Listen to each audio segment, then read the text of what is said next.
A lot of the Roland Garros women's round of 16 matches honestly don't look that intriguing, but one in particular stands out, and that's the impending battle between two slam champions, Aryna Sabalenka and Sloane Stephens. Will Sloane be able to stop Sabalenka's slam dominance thus far in 2023, or will Aryna win and progress to the final eight for the first time here in Paris? I'll preview this match before predicting who I think will take it here on Grand Slam Tennis News Today.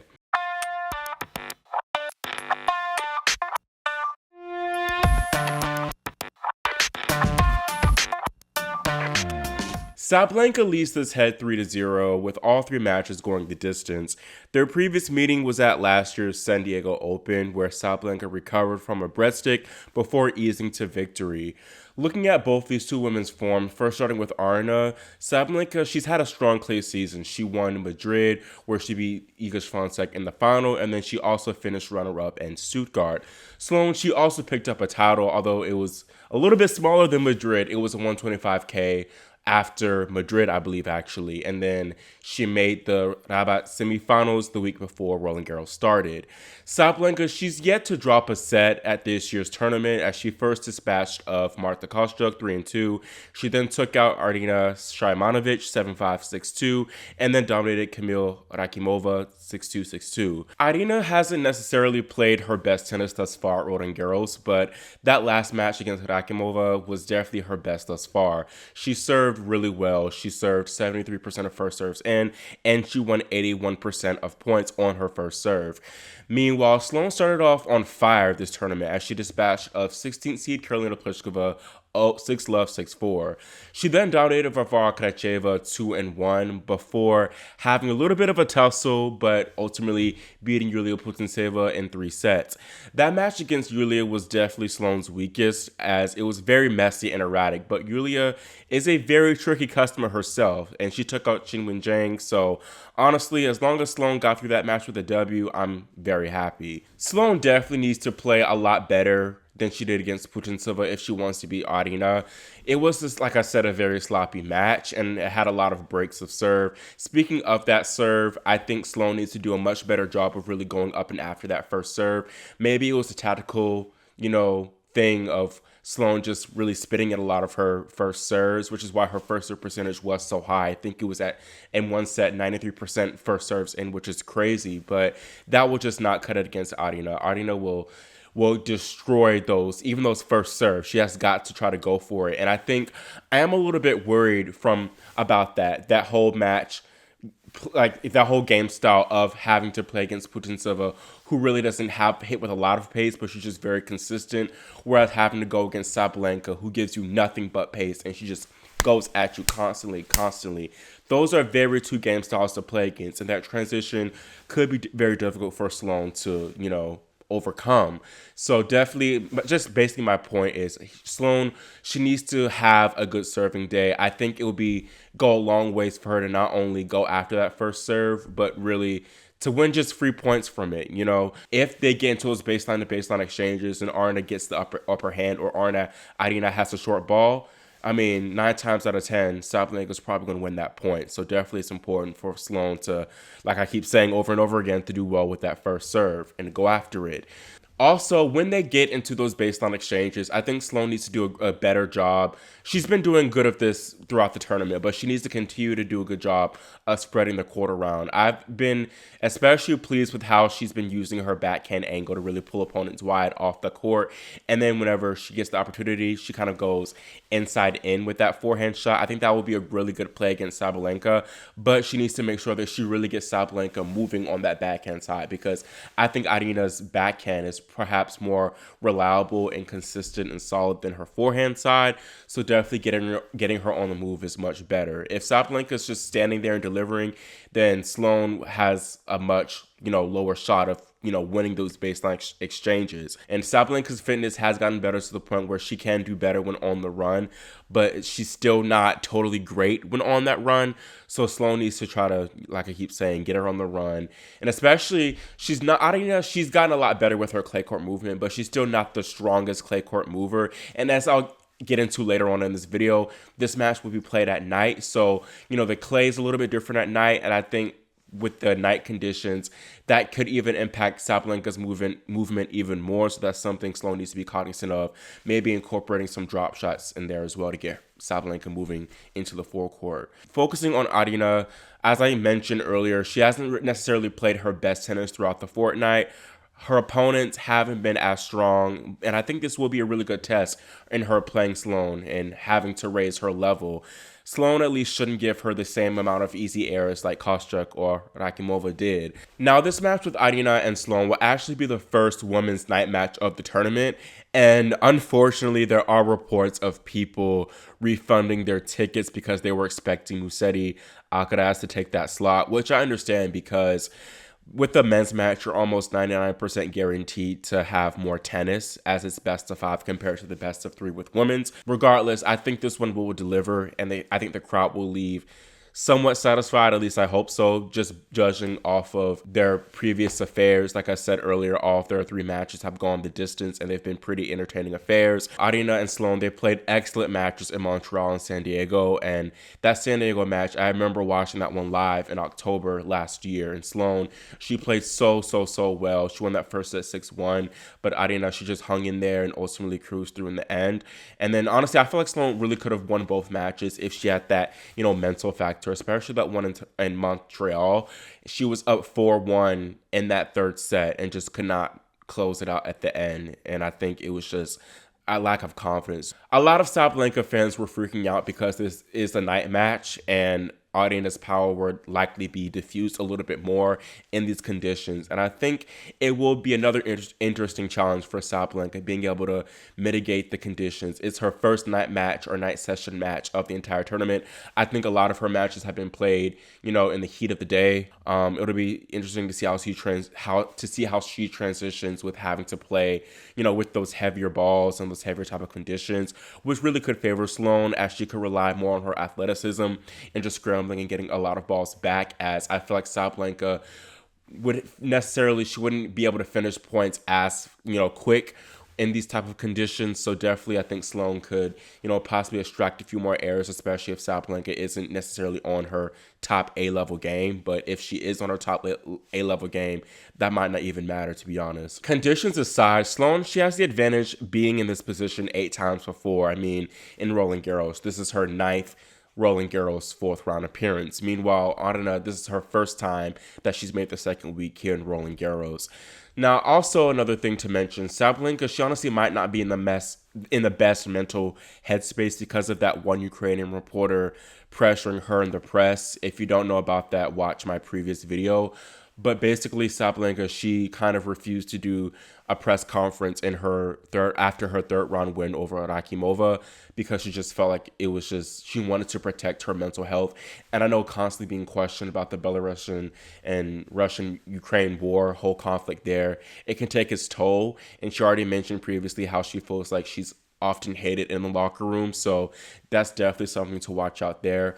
Another side note, though, I feel like it's also interesting. I'm glad the tournament, they were lenient in giving her that headway and mental headspace to kind of do that, to kind of not speak in front of, have that traditional press conference, but they didn't afford that same luxury, it seems like, to Naomi Osaka 2 years ago. And obviously, it could be the case of them learning from their mistakes, but it still harks back to the point of why wasn't Naomi granted that in the first place. That whole situation never should have happened. But anyways, focusing back on this preview, Sabalenka will be the big favorite here, not necessarily because of her head-to-head advantage over Sloane, but all Stevens fans know that our dear Sloane, she struggles. She struggles against top players right now, especially on the big stages. The thing with Sloane, she'll be in her mood for a little bit for a few rounds, and then whenever you think she has a chance to do something really big, she lets us down. We saw it at last year's French Open with Coco in the quarterfinals, although she didn't play that bad in that match. And then a couple years back at the French in 2021, she just laid down in front of Krejcikova. And then again in 2019 in the quarterfinals with Konta, laid down. 2018 French Open finals, was up a set and a break, I believe, against Simona Halep in that final. Should have won that. Kind of laid down towards the end. I say this all the time, but Sloane should have 2 to 3 French Open titles under her belt, but it's just the thing between her ears that has kept her from, maximizing her potential. And unfortunately, I think that will be the biggest factor here in this match. Sloane, she has the tools to win this match, but does she have the confidence? Does she have the belief? And does she really want it as bad as Sabalenka does? You know, there's a lot of things on the line for Aryna here. Mainly the world number 1 ranking, but also, you know, I'm starting the Sabalenka calendar slam campaign a little early, but that's something too. She wants to, you know, continue to add to her slam total count. And I think Sloane, oftentimes she gets complacent and she gets comfortable, you know, especially, you know, she's like, well, I made the second week. I wasn't even supposed to make it here. I wasn't seeded, so I'm good. Everything here is just a bonus. And, you know, that bonus mentality, that's not a bad thing to have, but you have to use it to your advantage and, you know, use it to have like a little bit of a chip on your shoulder and not use it as an excuse to kind of, you know, slack off a little bit. I hate to use that word, but honestly, that's the truth. So, you know, I hope Sloane will have the belief and have the confidence and have the drive to push for more greatness. But regardless, I do think that Aryna's game, mental, you know, superiority, I guess at the moment, and mental confidence, just overall confidence, will get her over the finish line. And I have her winning this match in 3 sets. Now, moving on to the second most intriguing 4th round matchup. It's between Aryna Svitolina and Daria Kasatkina, the 9th seed. Aryna actually leads this head-to-head 6-0, which is very surprising. But Daria, she has been the slightly stronger player, at least in this championships, in my opinion. She has yet to drop a set this tournament, and she beat a couple strong players, including Marketa Vondrousova, who made the finals here in 2019. And then she recently crushed Peyton Stearns, only losing 1 game. And Stearns is a very solid player. She knocked out Ostapenko in the second round too, so that's a great win from Daria. Svitolina, she is still on the comeback trail after giving birth to her daughter. Like I mentioned in my last video, she only just came back this clay season in Charleston, and she's done incredible. The thing is, though, she's played a lot of tennis in that short period of time. She's gone deep in a couple of lower level tournaments, and she won Strasbourg the week before Roland Garros. And then plus she won, you know, 2 back-to-back 3-set matches, including a tough 7-5 third set win over Anna Blinkova. So I am worried about not only the fatigue aspect, but will her body be able to hold up after, you know, like I said, playing this much amount of tennis in a short period of time. We saw with Serena when she came back in 2018 at the French Open, you know, her body kind of broke down. That godforsaken pec injury 5 years ago. Dang, it's been 5 years. But yeah, 5 years ago at this point. So will Svitolina's body hold up? Will her mind, will everything hold up? I don't know. And then that's just why I'm giving Daria the edge here to make the quarterfinals for the 2nd year in a row. Looking at the rest of this bottom half, it's just open. Just so open. Elisa Mertens, she took out third seed Jessica Pegula 1-3, and she now takes on 2021 finalist Anastasia Pavlyuchenkova, who knocked out fellow Russian Anastasia Potapova in 3 sets. It's really good to see Anastasia back at a high level, playing high level tennis. I know she struggled a lot with injury last year, and her prospects for Roland Garros weren't necessarily that strong as she was walloped by Iga, but in hindsight, who hasn't been walloped by Iga in the past few years? So, but anyway, it's just props to her for coming back, and great job from Mertens. She's just very consistent in slams. So great opportunity for both of those players to go to make another quarterfinal in the slam. Also nice to see Karolina Muchova capitalizing on that excellent first round win over Maria Sakkari. Muchova recently took out 27 seed Aryna Camelia Begu, and she now meets lucky loser Elena Avanesian, who's continued her dream run after she eliminated Danish qualifier Clara Tauson 7-5 in the third. Going back up to the top half, Iga Swiatek and Coco Gauff are still on a collision course to meet in that quarterfinal spot. Iga, she just absolutely crushed Xinyu Wang. Love. I was not expecting this at all. Wang is a very talented player, a decent ball striker, but she looked... I'm not even going to get into that. I don't want to be disrespectful, but she just looked like Iga just... Yeah. Need I say more, honestly. Moving on, Swiatek's path to the quarterfinals looks very, very good after Lesia Tsurenko crushed Bianca Andreescu 1-1. I am very, very disappointed in Bianca. I hate to say this like I'm a disappointed parent, but I am. You know, she had that excellent win over Victoria Azarenka. She had a solid backup win over Emma Navarro, and then to come in here and lose 1-1 to Tsurenko. I mean, come on now. You know, when people are saying, you know, is Bianca a one-slam wonder? For the longest time, I'm like, no, it's just injuries, it's just other stuff, but it's becoming harder and harder to defend her. She's only made 2 slam second weeks in her career. A lot of them have been first, second round losses. This is not good, Bianca. Like, I've given you a pass. I've given you that 2-year pass, but come on now. We cannot be 1-1 loss to Sabalenka. I'm sorry. We were looking forward to that Swiatek Andreescu match. You don't know, that does something for women's tennis to have that sort of matchup. And then no one wants to see Swiatek Sabalenka. We don't want to see that. Iga beat Sabalenka ASS 6-2-6 love the past 2 times they played, and it's both been on clay. What makes you think Sabalenka can do something now? Now watch Leslie at least win a set, or she's not gonna win the match, but watch her take a set.